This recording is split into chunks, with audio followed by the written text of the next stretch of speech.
Citadel of Satan Melani அப்படின்றவர் எழுதியிருக்கிறாரு.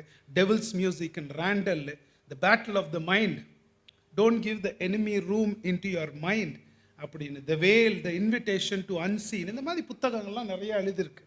இவங்க எல்லாருமே ஒரு பொதுவாக சொல்லுகிற ஒரு காரியம் பார்த்தீங்கன்னா, அவங்க ரொம்ப ஆராய்ச்சி பண்ணி அவங்க சொல்கிற ஒரு காரியம், எங்கெங்கெல்லாம் நம்ம மூளைக்கு இடம் கொடுக்கறது இல்லையோ, எந்தெந்த இடங்கள்லாம் மூளையை ஆஃப் பண்ணுறத ஒரு பழக்கமாக வச்சுருக்கிறாங்களோ, அந்த இடங்கள்ல தான் அதிகமான பிசாசுடைய நடமாட்டம் இருக்கும்.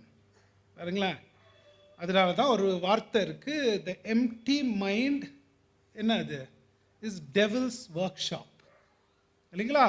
மூளைக்கு வேலை இல்லைன்னா, எம்டியாக மூளை வச்சுருந்தீங்கன்னா அங்கே தான் பிசாசு வேலை செய்யும். Empty mind is devil's workshop. இந்த இவங்கள ரொம்ப ஆராய்ச்சி பண்ணவங்க அதான் சொல்கிறாங்க, இந்த அசுத்த ஆவிகள் அசாதாரணமான